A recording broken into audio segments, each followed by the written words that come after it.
कैसे हो बच्चों। आज आप लोगों को मॉडल क्वेश्चन बताने वाला हूँ और उसको समझाने वाला हूँ। इसको ध्यान से देखिए बच्चों। तो हम आगे बढ़ते हैं।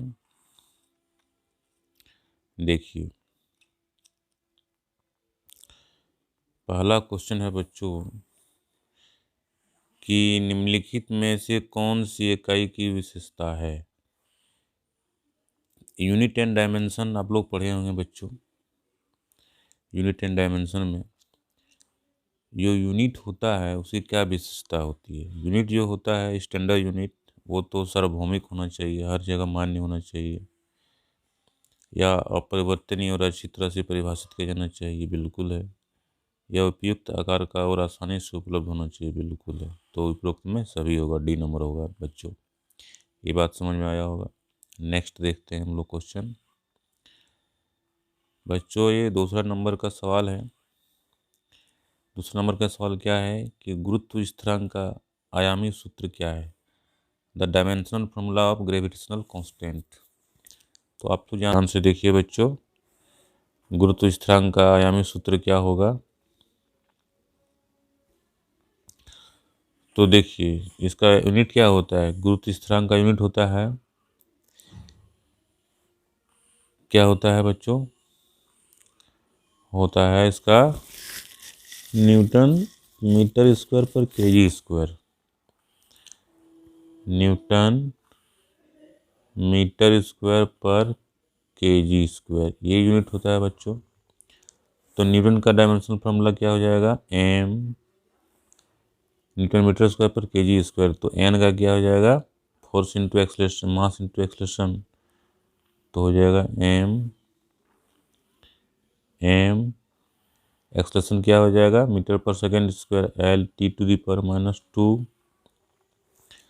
ये फोर्स का हो गया न्यूटन मीटर स्क्वायर क्या इतना हो जाएगा, एल स्क्वायर, और नीचे केजी स्क्वायर यानी एम स्क्वायर। यही डायमेंशनल फार्मूला होगा बच्चों। इसको हम लोग सॉल्व करते हैं तो क्या आ जाएगा, इसको ऊपर ले जाएंगे, एम की पावर -1 एल क्यू और टी टू पावर -2। तो कौन सा फार्मूला है, सी नंबर। तो इसका ऑप्शन क्या हो जाएगा बच्चों, सी नंबर हो गया। इसका ऑप्शन हो गया सी नंबर, ये आंसर हो गया। अगला क्वेश्चन देखते हैं बच्चों हम लोग। अगला क्वेश्चन क्या है, ये एग्जाम में जो है ये मॉडल क्वेश्चंस है 11th का। ये आप लोग को बहुत काम आने वाला है एग्जाम में। ये देखिए, निम्नलिखित में से कौन से जोड़े हैं जिसकी बीमाएं समान है। तो बीमाएं समान किसका होगा बच्चों, आवेग और संवेग का। आवेग और संवेग का बीमा समान होगा। ये बात समझ में आया। आप लोग निकाल सकते हैं। आवेग का फार्मूला क्या होता है, आवेग का होता है फोर्स इंटू टाइम, और संवेग का क्या होता है, मास इंटू वेलोसिटी। और दोनों को हम लोग लिखेंगे तो ये दोनों का बीमा बराबर आएगा। ये समझ में आया। नेक्स्ट देखते हैं। नेक्स्ट है 4 नंबर का क्वेश्चन बच्चों। ये 4 नंबर का क्वेश्चन है। इस 4 नंबर का क्वेश्चन देखिए क्या है कि निम्नलिखित में से कौन सा समय की मात्रक नहीं है। सेकेंड समय की मात्रक है, पारसेक भी समय का मात्रक है, वर्ष भी समय का मात्रक है, प्रकाश वर्ष ये नहीं है। तो क्या आंसर होगा इसका बच्चों, इसका आंसर हो जाएगा, इसका आंसर क्या हो जाएगा, इसका आंसर हो जाएगा डी नंबर, प्रकाश वर्ष दूरी का मात्रक है। तो ये बात समझ में आया। अब देखते हैं नेक्स्ट सवाल हम लोग 5 नंबर। बल आघूर्ण का ऐसा मात्रक क्या हो, ऐसा यूनिट ऑफ टॉर्क। टॉर्क का ऐसा यूनिट क्या होता है। तो टॉर्क क्या होता है बच्चों, टॉर्क क्या होता है, टॉर्क होता है force into perpendicular distance from the axis of rotation. तो अब इसका यूनिट क्या हो जाएगा, क्या हो जाएगा इसका यूनिट? Newton metre. तो ये नंबर है ऑप्शन इसका हो जाएगा बच्चों, क्या हो जाएगा इसका? Newton metre. कहीं कोई दिक्कत नहीं है। अब देखते हैं अगला सवाल, कितना अच्छा है बच्चों सवाल सब। अगला सवाल क्या है? अगला सवाल है 6 नंबर, वेग समय ग्राफ का ढलान क्या देता है? तो वेग समय ग्राफ अगर हम लोग बनाएंगे, ये इधर वेग रहेगा, इधर टाइम रहेगा, तो इसका ढलान क्या देगा बच्चों? ढलान क्या देगा? v/t देगा। तो v/t क्या होता है? एक्सलेशन होता है, त्वरण होता है। तो क्या क्या आंसर हो जाएगा?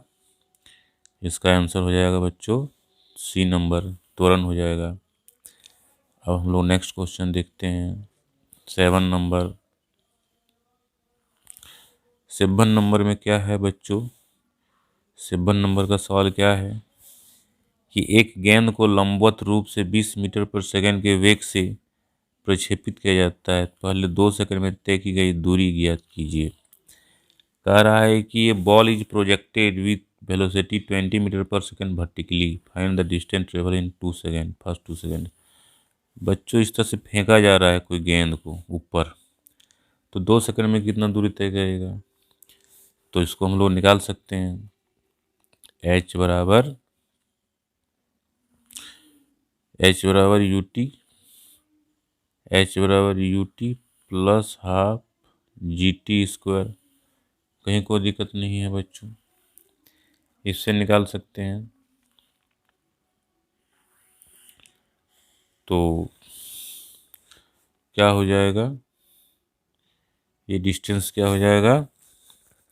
कितना दिया हुआ है इनिशियल वेलोसिटी? इनिशियल वेलोसिटी कितना दिया है बच्चों? दिया हुआ है 20 दिया हुआ है, और हाफ जी कितना ले लेते हैं? जी हम लोग 10 दिया हुआ है, 10 ले लेते हैं। टी स्क्वायर, टी कितना दिया हुआ है बच्चों?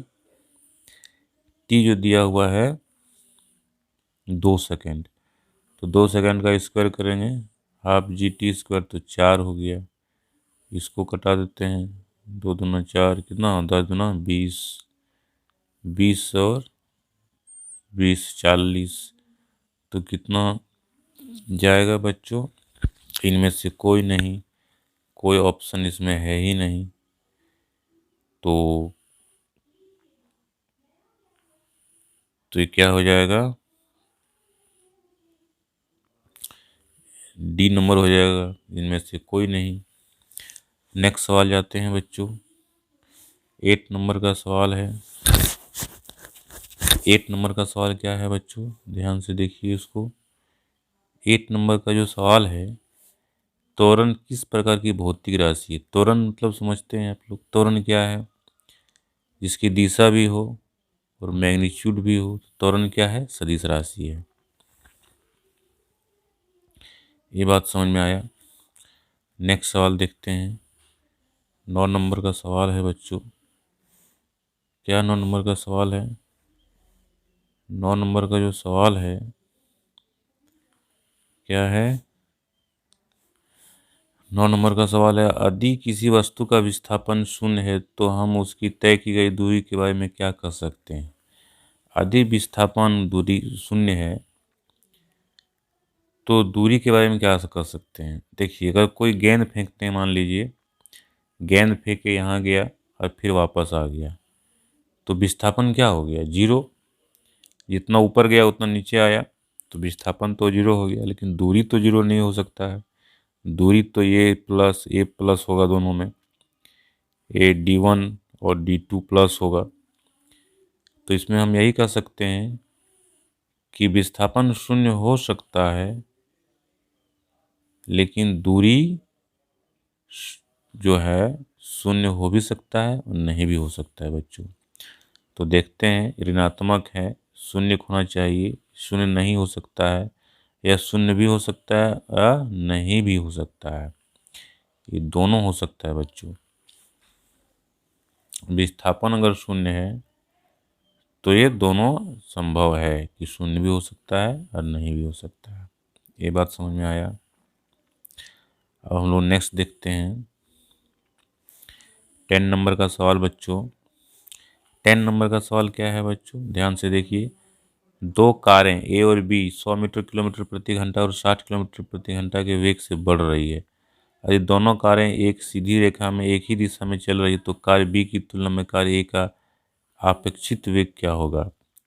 यानी इसका जो है रिलेटिव वेलोसिटी क्या होगा। दो कार है बच्चों, दो कार है और दोनों सेम दिशा में चल रहा है। एक ए है और ये बी है। ए चल रहा है 100 के स्पीड से और बी चल रहा है बच्चों 60 के स्पीड से। यही दिया हुआ है तो इसका रिलेटिव वेलोसिटी कितना हो जाएगा। तो सेम दिशा में जाता है तो माइनस हो जाएगा, तो कितना हो जाएगा 100 माइनस 60 40 हो जाएगा। तो रिलेटिव वेलोसिटी कितना हो जाएगा 40 हो जाएगा बच्चों। तो इसका आंसर क्या होगा 40 किलोमीटर पर आवर। कोई दिक्कत नहीं है। अब नेक्स्ट सवाल देखते हैं। नेक्स्ट सवाल क्या है, 11 नंबर का सवाल है। नेक्स्ट सवाल क्या है बच्चों, विस्थापन के परिवर्तन की दर क्या कहलाती है। विस्थापन के परिवर्तन की दर को हम लोग क्या कहते हैं, वेग कहते हैं। विस्थापन यानी डिस्प्लेसमेंट बाय टाइम क्या बन जाएगा, वेलोसिटी, वेग, तो उसको वेग कहेंगे। तो ये वेग हो जाएगा, कोई दिक्कत नहीं। कितना आसान सवाल है। नेक्स्ट सवाल जाते हैं बच्चों हम लोग। नेक्स्ट सवाल 12 नंबर है। 12 नंबर का सवाल क्या है बच्चों, घूर्णन गति के द्रव्यमान का समतुल्य राशि क्या है। घूर्णन गति में जिस तरह से लीनियर मोशन जो होता है बच्चों, रैखिक गति, उसमें द्रव्यमान लिया जाता है और घूर्णन गति में आई लिया जाता है मोमेंट ऑफ इनर्शिया, जड़त्व आघूर्ण। तो घूर्णन गति में द्रव्यमान का तुल्य क्या है, जड़त्व आघूर्ण। ये जड़त्व आघूर्ण होगा बच्चों। ये बात समझ में आया। नेक्स्ट देखते हैं 13 नंबर का सवाल बच्चों। 13 नंबर का सवाल में क्या है, एक साथ क्षैतिज रूप से और एक ही स्थान से अलग अलग गति से दो गोलियां चलाई जाती है, कौन सी गोली पहले जमीन पर टकराएगी। बच्चों दो गोली चलाया जा रहा है, दो गोली फायरिंग किया गया, तो एक का अलग अलग स्पीड है, बोल रहा है कि और दोनों क्या है, हॉरिजॉन्टल है इस तरह से। तो बोल रहा है कौन पहले जमीन पर गिरेगा। बच्चों जब हॉरिजॉन्टल चलाया जाता है तो इस दिशा में कोई वेलोसिटी नहीं है, इस दिशा में वेलोसिटी है। इस दिशा में दोनों का वेलोसिटी 0 है और इस दिशा में एक्सलेशन कितना है, जी है, पृथ्वी के कारण। तो दोनों समान समय में गिरेगा बच्चों। क्या ऑप्शन हो जाएगा इसका, दोनों एक साथ पहुंचेंगे, सी नंबर। कोई दिक्कत नहीं है। नेक्स्ट सवाल देखते हैं। नेक्स्ट सवाल है बच्चों, दो सदिश राशियों के बीच निम्नलिखित में से किस संचालन के कारण हमें जो सदिश राशि मिलेगा वह दोनों सदिश राशियों पर लंबवत होगा। जब दो सदिश राशि होगा, लंबवत कब होगा, जब क्रॉस प्रोडक्ट होगा। डॉट प्रोडक्ट और क्रॉस प्रोडक्ट होता है, तो इसमें क्या होना चाहिए, क्रॉस प्रोडक्ट। क्रॉस प्रोडक्ट में ही डायरेक्शन होता है, तो क्रॉस प्रोडक्ट होगा बच्चों। ये 14 नंबर का घ नंबर ये आंसर होगा। ये बात समझ में आया। अगला सवाल देखते हैं बच्चों, 15 नंबर का है। इसमें कह रहा है किसी वस्तु का जड़त्व आघूर्ण किस पर निर्भर नहीं करता है। तो जड़त्व आघूर्ण क्या होता है बच्चों, जड़त्व आघूर्ण जो होता है वो होता है मास और perpendicular distance from the axis of rotation, mr² I equal to. और ये डिपेंड किस पे कर रहा है, द्रव्यमान पे कर रहा है। वस्तु के घूर्णन की धुरी से कर रहा है, धुरी से भी कर रहा है। वस्तु के द्रव्यमान का वितरण इस पर भी कर रहा है, लेकिन इस पे नहीं कर रहा है बच्चों, डी नंबर। तो डी नंबर आंसर हो जाएगा। नेक्स्ट सवाल देखते हैं बच्चों, 16 नंबर का सवाल है। इसमें क्या कर रहा है कि प्रक्षेप की क्षैतिज सीमा अधिकतम होने के लिए प्रक्षेपण का कोण क्या होता है। बच्चों जब कोई स्केप किया जाता है, फेंका जाता है किसी एंगल से थीटा से, तो इसका मैक्सिमम कहाँ पे जाके गिरेगा, इसी का रेंज बोलते हैं। तो रेंज का फार्मूला क्या होता है? रेंज का फार्मूला जो होता है बच्चों, यू स्क्वायर साइन 2θ/g। तो ये मैक्सिमम कब होगा? जब थीटा 45 डिग्री होगा, कि साइन 91 होता है, तो 45 डिग्री पर फेंकने से ज़्यादा दूर पे गिरेगा। तो क्या ऑप्शन हो जाएगा बच्चों? 45 डिग्री हो जाएगा, 16 का ए। कोई दिक्कत नहीं है। अब 17 नंबर हम लोग बढ़ते हैं आगे। 17 नंबर में क्या है बच्चों? प्रक्षेप्य गति के लिए निम्नलिखित में से कौन सा स्थिर रहता है? जब कोई प्रोजेक्टाइल मोशन होता है, ऐसे प्रोजेक्टाइल मोशन होता है, तो कोई भी वस्तु दो वेलोसिटी होता है, एक इधर होता है और एक इधर होता है। ऐसे वेलोसिटी ऊपर की ओर होता है।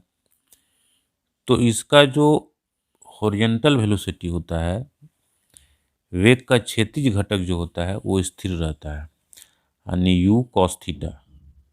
अब भी कॉस थीटा जो है साइन थीटा बदलते रहता है, यू कॉस थीटा नहीं बदलता है। तो इसमें क्या ऑप्शन हो जाएगा? वेग का क्षैतिज घटक, सी नंबर। कोई दिक्कत नहीं है। तो आगे बढ़ते हैं हम लोग। 18 नंबर, जब कोई बस अचानक टर्न लेती है तो यात्री बाहर की ओर क्यों फेंका जाते हैं? तो जब कोई मोड़ रहता है टर्निंग में, और कोई कार जा रहा है बच्चों, कोई कार मान लो इसमें मूव कर रहा है, इसमें कार मान लो जा रहा है टर्निंग में, तो जैसे यहाँ मूव करता है तो यहाँ बैठा हुआ आदमी इस दिशा में एक बल अनुभव करता है। इसका कारण क्या है? इसका कारण जो है बच्चों, इसका जो कारण है कि बाहर की ओर फेंका जाता है, तो क्या क्यों ऐसा होता है? तो गति की जड़ता, क्या क्या ऑप्शन दिया है? गति की जड़ता, गति का त्वरण, गति के वेग के कारण, दोनों ए और बी। तो जब कोई बस अचानक टर्न लेती है तो यात्री बाहर की ओर क्यों फेंका जाता है? क्योंकि एक फोर्स लगता है उसमें, सेंट्रीफ्यूगल फोर्स लगता है। कौन फोर्स लगता है? Centrifugal force, F=mv²/r। ये सेंट्रीफ्यूगल फोर्स लगता है बच्चों। तो ये जो सेंट्रीफ्यूगल फोर्स लगता है, और इसमें एक त्वरण होता है, गति का त्वरण, गति के वेग के कारण, वेग के कारण भी होता है और गति के त्वरण के कारण होता है। तो क्या ऑप्शन दिया है इसमें? देखते हैं हम लोग, बी और सी। तो बी और सी हो जाएगा बच्चों, इसका आंसर क्या हो जाएगा? बी और सी। कोई दिक्कत नहीं है, क्योंकि यहाँ क्या हो जाएगा? सर्कुलर मोशन का कंसेप्ट आएगा। 19 नंबर का सवाल देखते हैं बच्चों। 19 नंबर में क्या है सवाल? ये 19 नंबर का सवाल है कि एक समान वेग से चलती हुई खुली कार में बैठा हुआ व्यक्ति एक गेंद को हवा में ऊपर की ओर फेंकता है तो गेंद कहाँ गिरेगा? कह रहा है एक कार है, एक कार है, एक कार है बच्चों, और ये खुला है, छत खुला है, यहाँ से एक पत्थर फेंका जा रहा है। जैसे ऊपर की ओर फेंका तो बोल रहा है पत्थर कहाँ गिरेगा? कार आगे बढ़ जाएगा, पत्थर नीचे गिर जाएगा, ऐसा होगा कि हाथ में गिरेगा, क्या होगा कि बाहर गिरेगा? तो बच्चों जब कार मूव कर रहा है तो ये पत्थर भी तो मूव करेगा सेम स्पीड से, तो पत्थर तो आदमी के हाथ में ही गिरेगा। तो क्या हो जाएगा इसका कि कार जो है, कार में व्यक्ति के पीछे, गेंद फेंकने वाले व्यक्ति के हाथ में, डी नंबर ऑप्शन हो जाएगा बच्चों, व्यक्ति के हाथ में ही गिरेगा। तो देखिए एक इसका एग्जाम्पल भी देख लीजिए, देखिए समझ में आया? आगे बढ़ते हैं। अब जो है 20 नंबर का सवाल देखते हैं हम लोग। 20 नंबर का सवाल देखते हैं, ये क्या है कि 5 न्यूटन का बल 1 केजी द्रव्यमान के शरीर पर कार्य करता है तो शरीर का त्वरण कितना हो जाएगा? तो कोई भी मान लो एक ब्लॉक है और इस पर 5 न्यूटन का बल लग रहा है, 5 न्यूटन का, और 1 केजी इसका मास है, तो त्वरण पूछ रहा है कितना होगा? तो ए बराबर कितना हो जाएगा बच्चों? न्यूटन का सेकंड नियम से F/m, F कितना है 5 और मास कितना है 1, तो 5 मीटर पर सेकेंड स्क्वायर हो गया। कितना हो गया 5 मीटर पर सेकेंड स्क्वायर। ये वाला ऑप्शन हो गया ए नंबर। कोई दिक्कत नहीं है, कितना आसान है बच्चों, एग्जाम में तो सब बन जाएगा। नेक्स्ट देखते हैं हम लोग 21 नंबर का सवाल है। तो देखिए बच्चों 21 नंबर का सवाल क्या है, निम्नलिखित में कौन सा आत्म समायोजन बल है, सेल्फ एडजस्टिंग फोर्स। तो बच्चों इसमें सेल्फ एडजस्टिंग फोर्स क्या है, ये देखिए 4 ऑप्शन दिया हुआ है इसमें। स्थैतिक घर्षण, अधिकतम स्थैतिक घर्षण बल, गति घर्षण बल और सर्पी घर्षण बल। यानी सेल्फ एडजस्टिंग फोर्स जो होता है बच्चों, जैसे कोई बॉडी अगर ये खड़ा है तो इसमें जो एक लग रहा है स्टैटिक फ्रिक्शन, वो इसी को बोलते हैं सेल्फ एडजस्टिंग फोर्स। तो क्या हो जाएगा बच्चों, स्थैतिक घर्षण बल, ए नंबर ऑप्शन हो जाएगा। ये बात समझ में आया,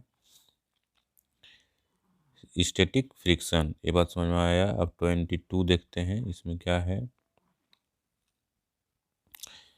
इसमें है बच्चों जब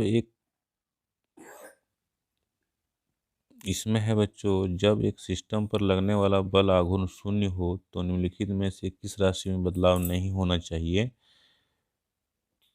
तो कंजर्वेशन ऑफ एंगुलर मोमेंटम, तो क्या हो जाएगा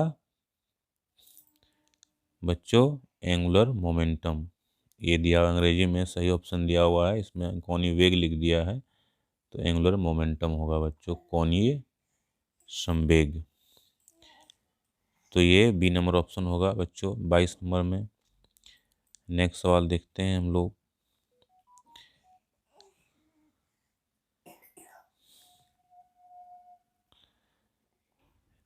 ये नेक्स्ट सवाल है बच्चों 23।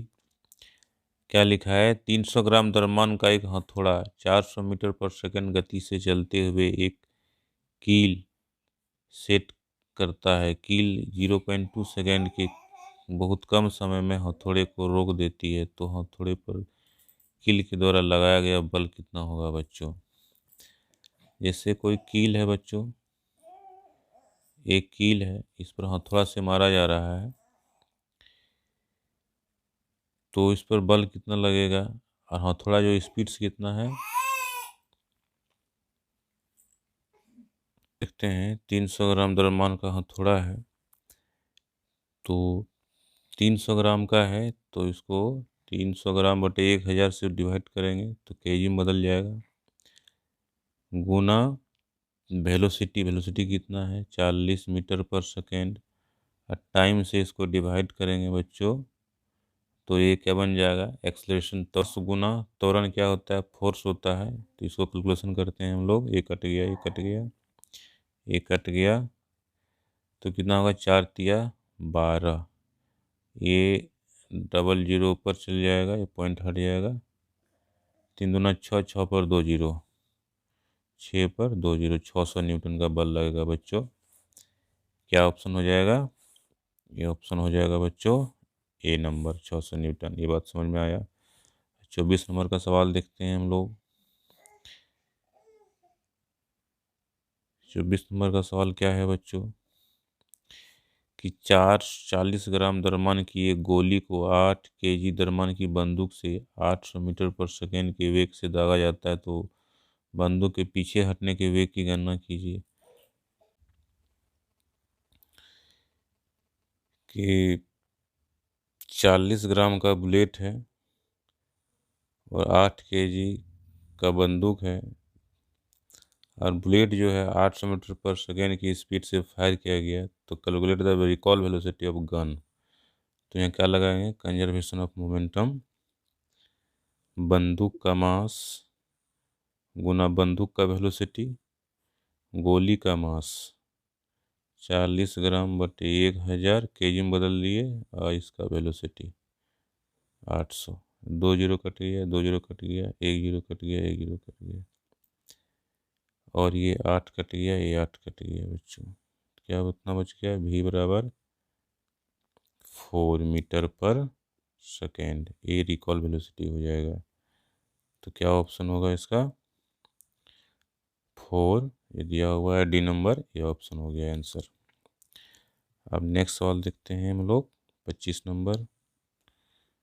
25 नंबर में क्या है कि 3 kg द्रव्यमान को 5 मीटर पर सेकेंड स्क्वायर और 4 kg द्रव्यमान को 4 मीटर पर सेकेंड स्क्वायर पर गति देने के लिए आवश्यक बल क्या होगा? तो इसमें बल कितना हो जाएगा? मास इंटू एक्सलेशन यानी 15 न्यूटन हो जाएगा। इसमें कितना हो जाएगा? 4 4 16 न्यूटन हो जाएगा। तो 4 kg पर 16 न्यूटन लग रहा है, 3 kg पर 15 न्यूटन लग रहा है। तो ऑप्शन देखते हैं हम लोग। ऑप्शन क्या है? दोनों मामलों में शून्य बल नहीं, गलत है। दोनों मामलों में समान बल नहीं। 3 kg द्रव्यमान को 5 kg द्रव्यमान के लिए अधिक बल नहीं। 4 kg द्रव्यमान को 4 मीटर पर सेकेंड स्क्वायर पर अधिक बल। हाँ, ये डी नंबर हो गया, क्योंकि इस पर ज़्यादा बल लग रहा है 16 न्यूटन का। अब नेक्स्ट सवाल देखते हैं हम लोग 26 नंबर। 26 नंबर में क्या है? वृत्त गति से गुजरने वाले पिंड पर लगने वाला अभिकेंद्र बल क्या होगा? अभिकेंद्र बल कितना होता है? mv² होता है, mv² अपन आर। तो कौन सा ऑप्शन हो जाएगा? mv² अपन आर, ये नंबर हो जाएगा, ये नंबर हो जाएगा, कोई दिक्कत नहीं है। अब नेक्स्ट में जाते हैं हम लोग। दो वस्तुएं ए और बी समान संवेग से गतिमान है तथा वस्तु बी का द्रव्यमान ए के द्रव्यमान से अधिक है, तो दोनों में से किस वस्तु पर गतिज ऊर्जा अधिक होगा? जिसका द्रव्यमान जो है कम होगा उसका गतिज ऊर्जा अधिक होगा। क्यों? क्योंकि काइनेटिक एनर्जी क्या हो जाएगा? हो जाएगा हाफ p²/m। पी दोनों का समान है, तो m जिसका कम है उसी का काइनेटिक एनर्जी ज़्यादा होगा। m किसका कम है?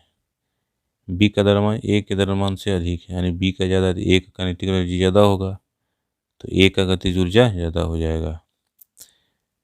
तो दोनों में से किसका गतिज ऊर्जा अधिक होगा? a का, कोई दिक्कत नहीं है। नेक्स्ट सवाल जाते हैं हम लोग 28। 28 में क्या है? बल विस्थापन ग्राफ के अंतर्गत क्षेत्र निरूपित करता है। बल और विस्थापन क्या है? बल है और विस्थापन है, दोनों को मल्टीप्लाई करेंगे तो क्या निकलेगा? कार्य निकलेगा। तो आंसर क्या हो जाएगा? किया गया कार्य, कोई दिक्कत नहीं है। नेक्स्ट सवाल जाते हैं हम लोग 29 नंबर। 29 नंबर में क्या है? What is the average power required to lift mass of 100 kg height of 50 metre in 50 second? तो कार्य बटे समय, कार्य कितना हो जाएगा? mg h, कितना मीटर है? 50 मीटर। और कितना सेकेंड में उठा रहा है? 50 सेकेंड में उठा रहा है। mgh कि what is average required lift of 50 kg height of 50 metre in 50 second. ये कट गया, ये कट गया, तो कितना गया? 1000 वाट। 1000 वाट यहाँ 9.8 लेंगे तो कितना आ जाएगा? 980 वाट। तो ये वाला ऑप्शन हो जाएगा बच्चों, 980 वाट। कौन वाला हो जाएगा? ये 980 वाट, ये नंबर, कोई दिक्कत नहीं है। नेक्स्ट सवाल हम लोग देखते हैं 30 नंबर। 30 नंबर में क्या है कि 30 नंबर में क्या है? 30 नंबर में है कि द्रव्यमान m और लंबाई l वाली छड़ का उस अक्ष के पारित जड़त्व आघूर्ण क्या होगा जो उसकी लंबाई के लंबवत तथा मध्य बिंदु से गुजरती है? कोई अगर रॉड है तो इसके अबाउट मोमेंट ऑफ इनर्शिया क्या होगा? तो क्या हो जाएगा बच्चों? ml²/12 बता चुके हैं, ये सी नंबर हो गया, कहीं कोई दिक्कत नहीं है बच्चों। तो उम्मीद है आप लोगों को अच्छा लगा होगा। ये मॉडल क्वेश्चंस इस तरह बनाइए आप लोग, फिर आप लोगों के लिए नेक्स्ट लाएंगे मॉडल क्वेश्चंस। तो पसंद आया होगा तो लाइक कीजिए, पहली बार आए हैं तो सब्सक्राइब कीजिए। धन्यवाद।